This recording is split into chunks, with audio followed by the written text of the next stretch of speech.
What's up, everybody? Welcome back to the channel. Beast of Reincarnation is finally here, and its combat system is one of the most interesting things about the game. At first glance, it looks like a fast-paced action RPG built around Emma's katana, but there is so much more going on beneath the surface. You've got precise parries, you got a resource system tied to Koo's abilities, you have powerful bloom arts, you have the down gauge, takedowns, a command system that lets you slow down the action and make tactical decisions in the middle of the fight. You got all kinds of stuff. So let's take a closer look at how the combat in Beast of Reincarnation actually works and how Emma and Koo work together to take down everything from regular enemies to the massive Nushi. Let's get into it. Let's start with Emma.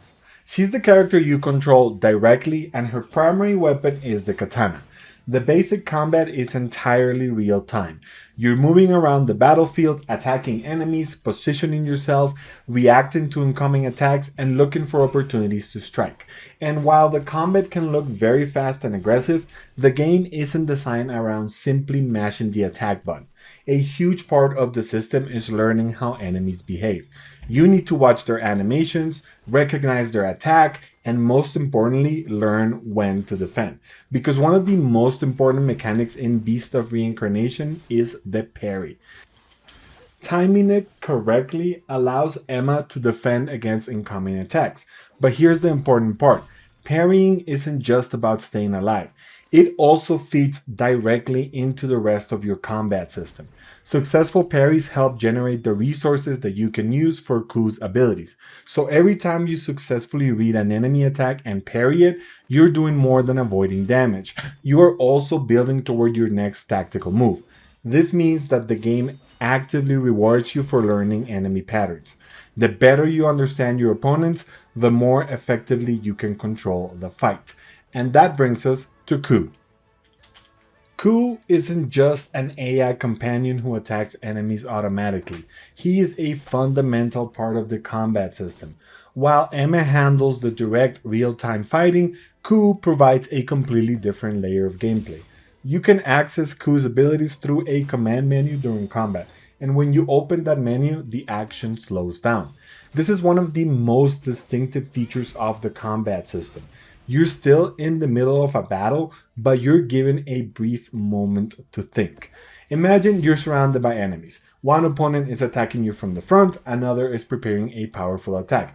Maybe you've got enough resources to use one of Koo's special abilities. You can slow down the action, look at the battlefield, and decide what you want to do.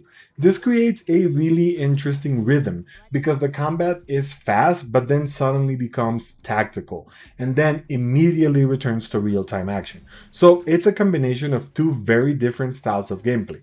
On one side, you've got the reflexes and timing of an action game like a Sekiro, and then on the other, you've got the decision making and the resource management of a command-based RPG such as a Final Fantasy. And Koo is what connects those two systems. Now let's look at the resource system. We have a very important resource which is called FP. This is tied directly to Koo's abilities. Successful parries help restore or generate FP, and that FP can then be spent on Koo's special techniques, which are known as bloom arts. This creates a very important combat loop. You fight with Emma, you watch your opponent, you wait for the attack. You parry, you successfully defend yourself, and now you've gained the resources you need to bring Koo's abilities into the fight. So the game essentially connects your defensive skills to your offensive options. If you're good at parrying, you can generate resources more consistently, and that means that you can use Koo's abilities more frequently. This gives you a reason to actively engage with enemy attacks instead of just simply trying to avoid everything. You want to understand your opponent. You want to recognize the timing. And when you successfully parry, you've created another opportunity to take control of the fight. But FP is one part of the system.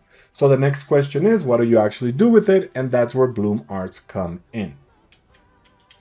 Bloom Arts are Koo's special combat techniques, and they are designed to serve different tactical purposes. Some can deal damage, Others can help interrupt enemies, some can control groups of opponents, and certain abilities can create opportunities for Emma to follow up.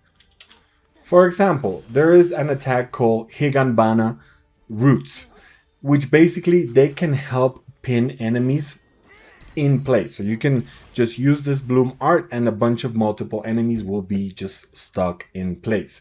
And this is where you can really start to see the difference between Koo and a traditional companion character. You're not simply telling Koo to attack the enemy. Instead, you're deciding how Koo can change the situation around you. Maybe you're surrounded by several opponents, you can use the ability that helps control the group. Maybe a dangerous enemy is preparing a powerful attack.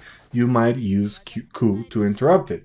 Or perhaps an enemy is already close to becoming vulnerable. In that situation, you might want to use your resources to create the perfect opening for Emma. And because the game slows down while you're choosing your command, you have time to think about the decision. The result is a combat system where Koo does not replace Emma's swordplay, he complements it. Emma creates the situation, Koo changes the situation, and Emma takes advantage of the result. Now let's talk about one of the most important mechanics in the combat system, the down gauge. Enemies don't simply have a health bar, they also have a separate gauge that determines when they can be brought into a vulnerable state.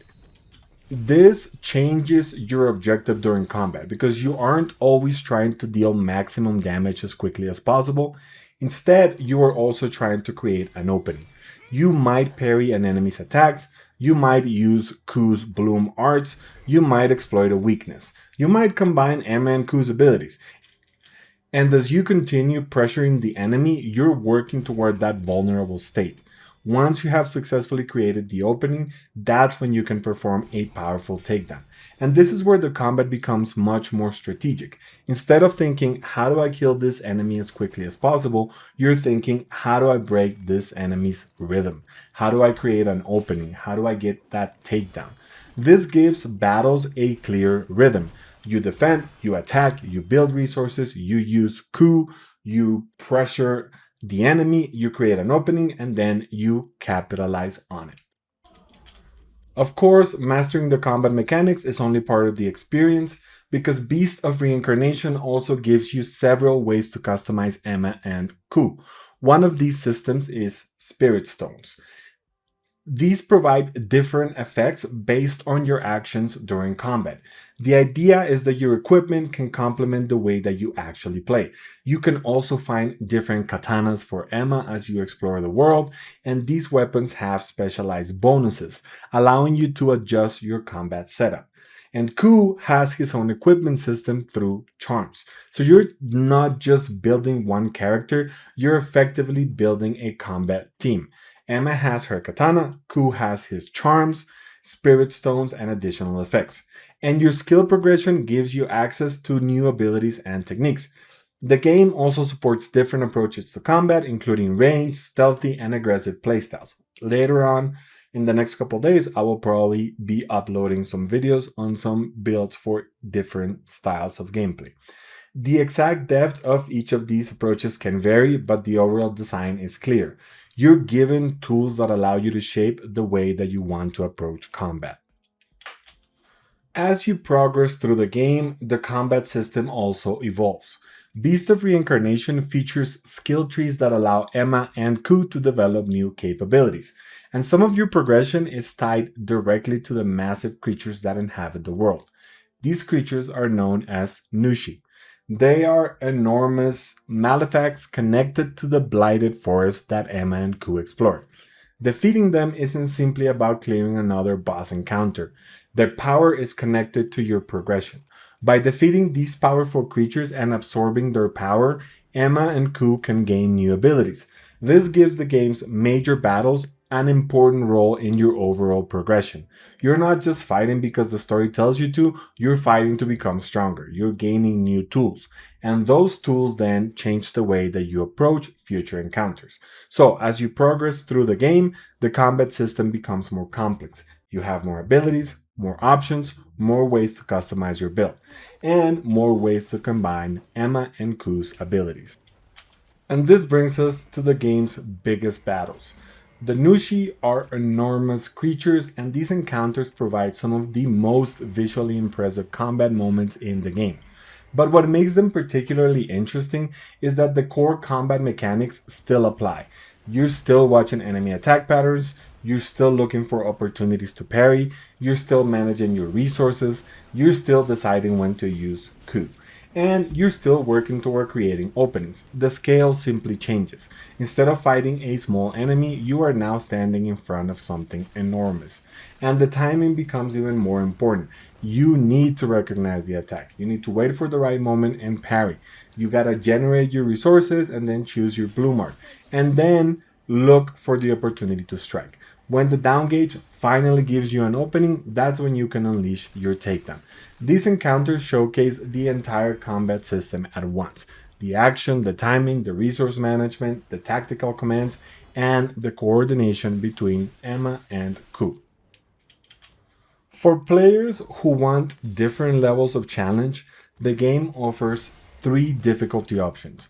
There is story mode, there's normal mode, and there is hard mode. Story mode is designed to make the combat more accessible. The parry timing is more forgiving, and the enemies deal less damage. This is important because parrying is such a fundamental part of the combat system. If you're not used to precision based action games, story mode gives you more room to learn the timing. Normal mode provides the standard experience, and hard mode is there for players who want a more demanding challenge. So, whether you're here primarily for the story or you want to master the combat mechanics, the game gives you different ways to experience the adventure. And that is everything you need to know about how the combat system in Beast of Reincarnation works. With Emma's katana, precise parries, Koo's blue marks, the down gauge, and powerful takedowns, there is a lot more depth here than you might expect. If you've been playing Beast of Reincarnation, let me know what you think of the combat in the comments. And if you enjoyed the video, please don't forget to like and subscribe for more gaming showcases, guides, and analysis. Thank you so much for watching, and I will see you in the next video.